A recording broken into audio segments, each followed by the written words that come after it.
It's the other people show. They gotta do the mic test, don't you know? It's the other people show. They'll tell you things you wish you didn't know. It's the other people show. When you listen to it, you'll think you've done some blow.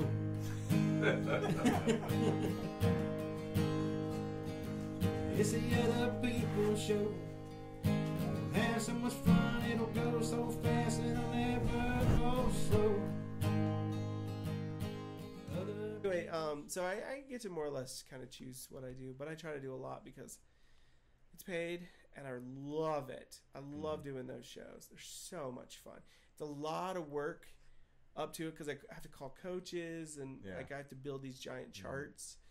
Now, how do you do research on those? How do I do research? Yeah, like what's the process there? It's all right. So I build these big charts. I wish I could show them to you.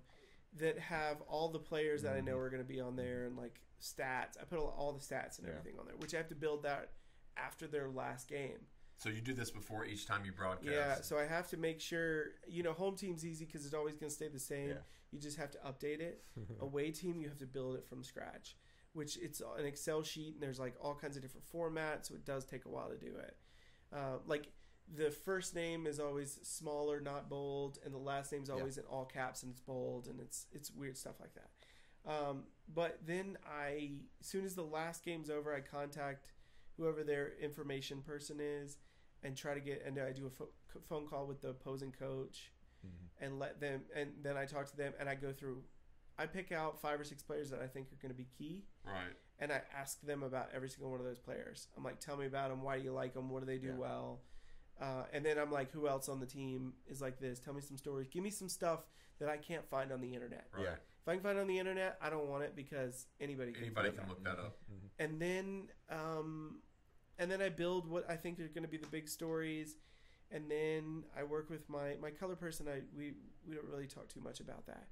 And then I build an open and a close, and we just go do the game. But it's a rush. Like doing a radio show is a rush. Right. Anytime you're live is a rush. But it's a rush when you have your producers in your ear, and they start counting you down from 10. Yeah.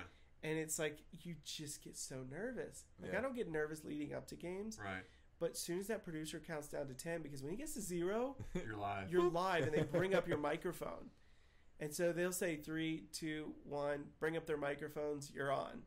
And I'm like, I sit there for a second, I'm like, I take a deep breath, and then I go into my first line. Then you said you already had your first lines. First line is, and last hello line. Everyone, and welcome to wherever we are. Right. And then I always end it with, until next time, so long, everybody. So it's that rush of when you get there. And then once I get going, once I get through the first line, you just kind of hit cruise control, and then you get the addiction and the adrenaline takes over, and then you just ride that thing for 2 hours straight. Yeah, and it is just a thrill ride. It's like, and you get to watch sports, which is cool too, and talk about sports, and people listen to you. So most of the feedback I get is from like parents, because a lot of parents are watching that stuff. Yeah. But I treat every game like the World Series or Super Bowl, and I treat every player like, Derek Jeter or LeBron James or something like that. Right. And then parents come up to me and they're like, "Oh, you do such a good broadcast with this and that and this and that." And I'm like, "Okay, there's the payoff." Now, has there been? Have you made any on-air mistakes? Oh, Lord have mercy. So the athletic department, were they just mistakes that you knew? Well, okay. So the athletic department does, when they have a bad day, when there's a day where, and they all sit like in little cubicles in one big area. When they're having a day where everything is just like, it's just a rough day, they have speakers that they play bad calls from different games that guys have done. And so I'm like their number 2 to 3 guy. Like, I'm not their number 1 guy. He does football and basketball. And their number 2-ish guy does baseball, and then I do most of the rest. Which you'd really like to do basketball. Oh, I love to do basketball. I don't care about football that much. I'd like to do football, but I'd love to do basketball. But so what happened was, my first game I ever did was a lacrosse game. That was my ticket. That's been my ticket into everything, because a lot of people don't like lacrosse, women's lacrosse. So I'm doing a women's lacrosse game, and we're playing against. So the first one to ever show up of mine that shows up on this like bad day, let's make fun of the announcers thing, was my first game I ever did with Liberty. I had been with Randolph College, and I'd done a bunch of games there, and I'd made plenty of mistakes there, but pressure's off there. It's D3, not getting paid, training ground. So we're playing against Presbyterian, and my best friend at the time is the director, and he and I are sitting up in the booth together. I'm working by myself. He's sitting up there, and then we have all the camera people are out there or whatever. So it's just me and him in a booth. So it makes me a little nervous anyway, because he's going to be like cracking on me the whole time. And he's not on air. He's just sitting there calling, like pushing the buttons. Yeah. So we're playing against Presbyterian, and Presbyterian College's mascot, their nickname is the Blue Hose. Oh no! How in the world they come up like HOSE, Blue Hose, and I'm like, why you ever come up with the Blues? I don't know. So my first game ever is Liberty against Presbyterian, and Liberty player drops the ball. So I'm like, yeah, Katie drops the ball, scooped up by the hose, and now they're heading in the other direction. And he starts dying laughing. Had he not laughed, I would have just kept going. Yeah.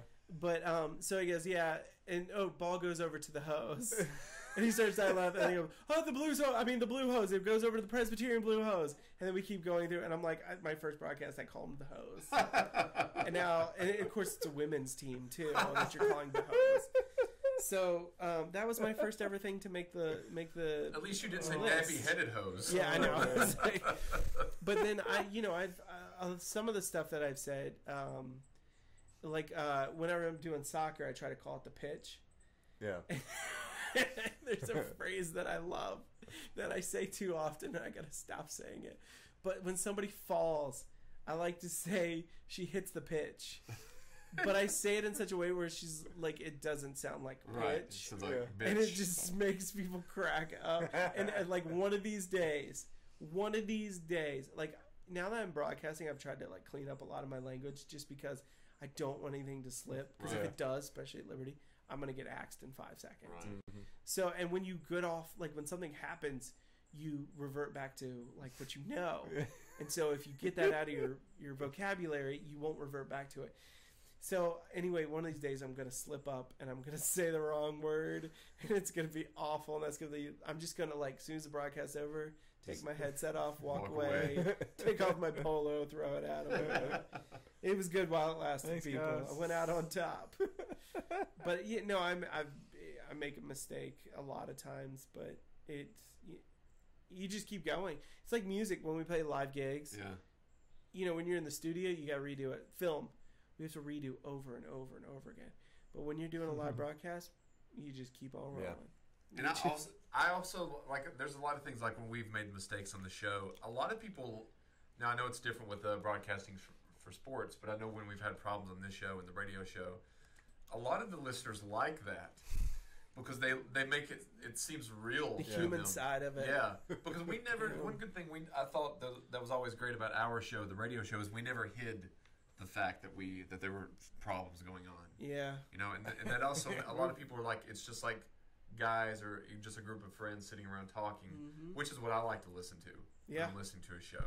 It's not super polished. No. Which you have to be more polished with broadcasting for sports and such. Yeah. Yeah. But with the radio show, you know, I think some of the most unpolished moments are the best moments. And you know, like when I'm broadcasting and I do mess up, I always try to make a joke about it. I always try to like give myself a hard time about it on air and make a joke about it. Yeah. And all of my little mannerism, and I do a lot of little witty, like stupid, like clever stuff. It's kind of oxymoron, but I try to do a lot of that stuff, and it's all comes from doing the show. You think so? Oh, it all comes from there because it's like, I mean, it's the same thing. Like the only difference between doing that and doing this, I am a little bit more professional when I talk,